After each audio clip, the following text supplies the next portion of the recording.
ने नई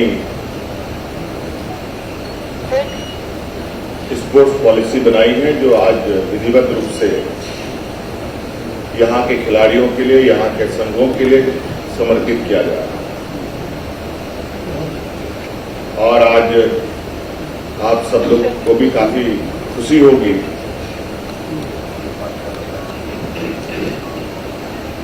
कि विगत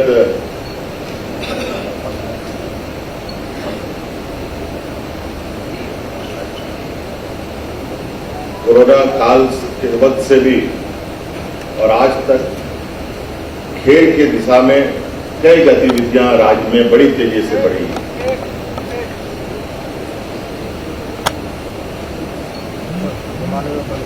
देश के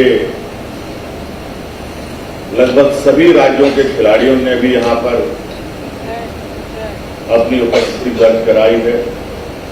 यहां पर लोगों ने ट्रेनिंग ली, लंबे समय तक टूर्नामेंट का खेल का कार्यक्रम भी आयोजित होता रहा, कई ऐसी गतिविधियां हुई और धीरे धीरे आपने ये भी खबरें सुनी कि कई बच्चों ने इस राज्य का नहीं बल्कि देश का भी प्रतिनिधित्व किया खेल के क्षेत्र में। अलग अलग क्षेत्रों में अपनी बेहतरीन प्रदर्शन से कई पदक भी जीते और इस देश का नाम भी रोशन किया और इस राज्य का नाम भी रोशन किया। और इससे बड़ी बात है कि आज जो बच्चे इस खेल की दुनिया में अपना जौहर दिखा रहे हैं वो बहुत सीमित संसाधनों में, बहुत सीमित से भी कम संसाधनों, कहा जाए कि नाम मात्र के संसाधनों से उन बच्चों ने आज अपना स्थान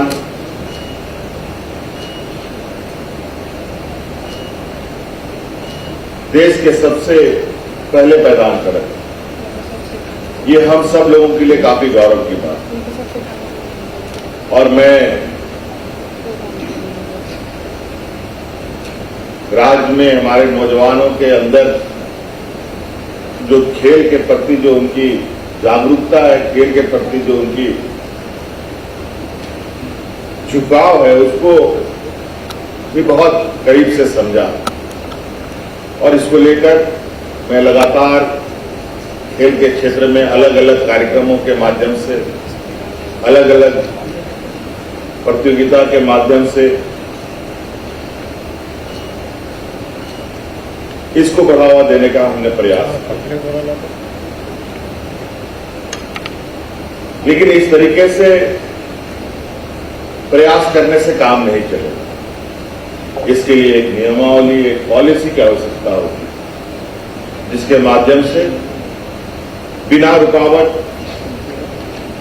हमारे खिलाड़ी अपने प्रैक्टिसेस और खेल की दिशा में आगे बढ़ने में उनको मदद पहुंचाई जा सके, मदद मिल सके। इसलिए ये जरूरी है कि एक पॉलिसी बने। उसी के तहत आज ये पॉलिसी हम लोगों ने लॉन्च किया, जिसके संदर्भ में विभागीय सचिव ने बहुत बातों को कहा है। बहुत सारी चीजें जो नियमावली के अंदर है, इसको आप विस्तृत रूप से आने वाला समय में देखेंगे और उसका लाभ लेंगे। आज कई बच्चे फिर से अपने हुनर को देश दुनिया के समक्ष रखने के लिए अलग अलग राज्यों में प्रैक्टिस करने के लिए गए हुए हैं। आज कई खिलाड़ियों को पुरस्कृत किया गया, उनकी जगह उनके माता पिता, उनके परिजन यहां आकर के उन पुरस्कारों को लिया है।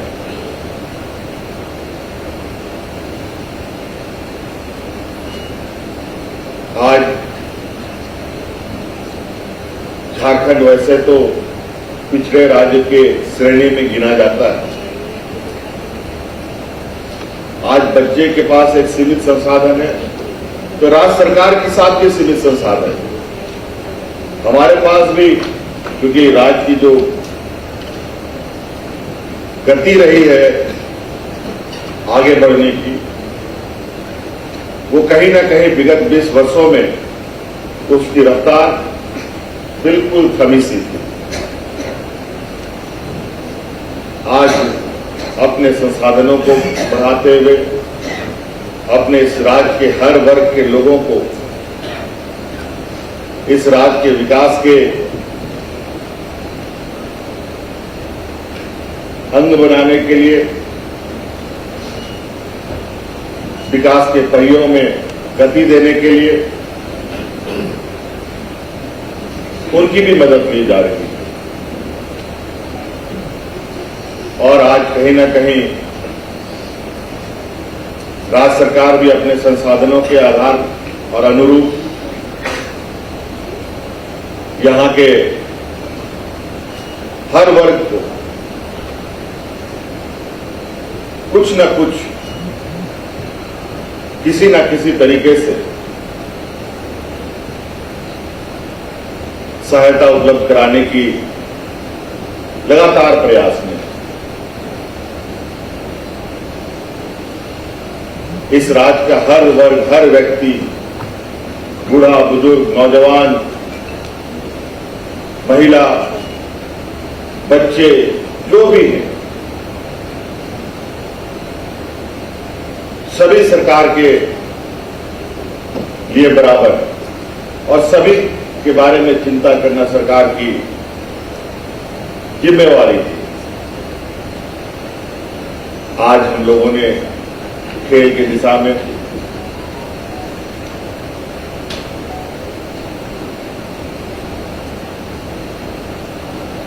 जिस तरीके से भी कदम बढ़ाया है और इस उम्मीद के साथ कि हम खेल के क्षेत्र में भी इस राज्य को अग्रणी राज्य बना सकते हैं, जिस तरीके से खनिज संपदाओं के लिए हम पूरे देश दुनिया में जाने जाते हैं, लेकिन उसका बड़ा जो लाभ और फायदा है वो विशुद्ध रूप से बड़े बड़े व्यापारियों को, बड़े बड़े प्रतिष्ठानों को जाता है।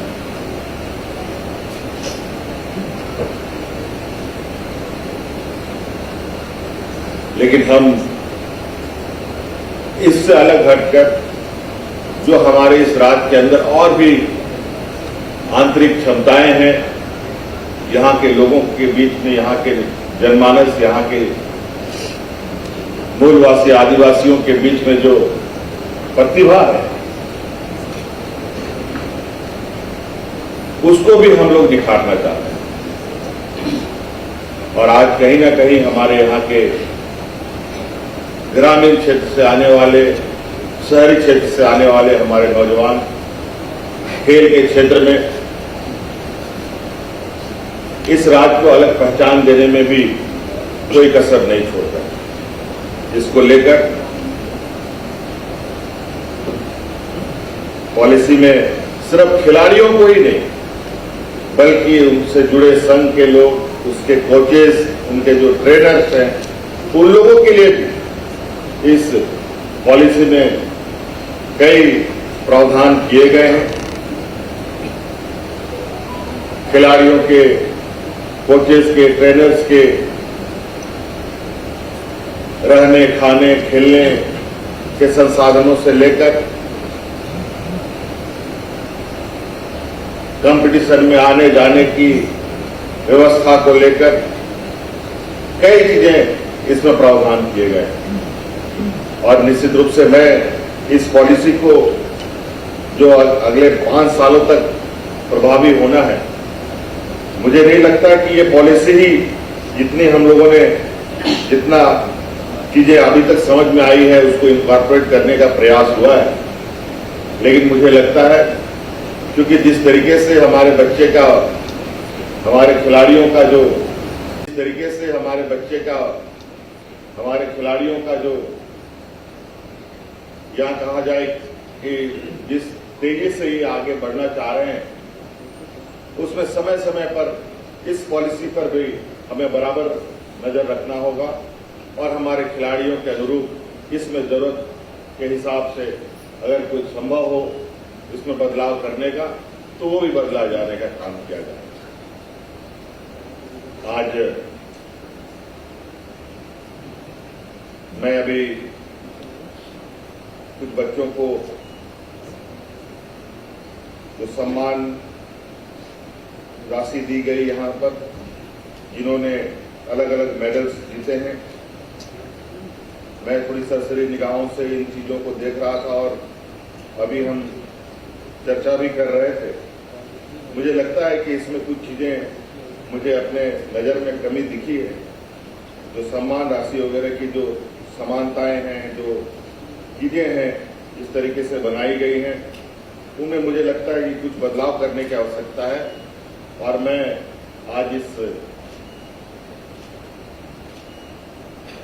बात को विभाग को कहना चाहूंगा, उसमें आवश्यक संशोधन करते हेतु आपने जो सम्मान राशि, इसमें कहीं 15,000, कहीं 20,000, कहीं 25,000, कहीं 7,000 इस तरीके से लिखे हैं। इस सम्मान राशि को न्यूनतम 50,000 रुपए तक करने का आलोचना है और इसके ऊपर जो जिस तरीके से लोग बच्चे मेडल जीत के आएंगे उसके अनुरूप इसका आकलन करते हुए इसको पुनः इसकी समीक्षा करें और मिनिमम कम से कम हम अपने बच्चों को 50,000 रुपए तक का सहायता राशि उपलब्ध करा पाए। ये मुझे अभी पहला ये देखने को मिला और इसके अलावा जो संसाधनों की आवश्यकता होगी उस पर भी हम लोग आने वाले समय में ध्यान देंगे। और अभी आपको पता ही है कि कई स्टेडियम्स बन रहे हैं, कई हॉकी खिलाड़ियों के लिए युक्त स्टेडियम लगभग कई जगह तैयार भी हुआ पड़ा है, लेकिन इसमें थोड़ी सी गति देने की आवश्यकता है। और अभी हम लोग कुछ चर्चाएं भी कर रहे थे कि खिलाड़ियों की उम्र का भी एक बहुत बड़ा इसमें प्रभाव दिखता है। 1-2 मेडल जीतने के बाद, एक उम्र सीमा के बाद वो फिर उसकी जो आगे बढ़ने की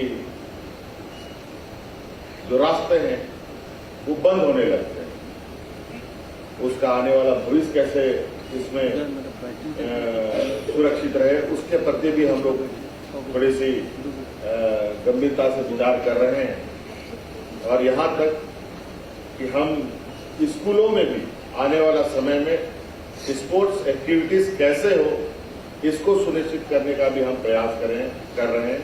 हो सकता है कि आने वाला समय में हम लोग पहले एक प्रयोग के तौर पर स्कूलों में स्पोर्ट्स शिक्षकों की भी बहाली करेंगे और हो सकता है कि हमारे इन खिलाड़ियों को ही हम प्राथमिकता से उसका मौका देने का प्रयास करेंगे। ये हमारे मंशा है, हमारी सोच में है। अभी इस पर हम लोग काम कर रहे हैं। इन्हीं शब्दों के साथ आप सब लोग आज इस पॉलिसी के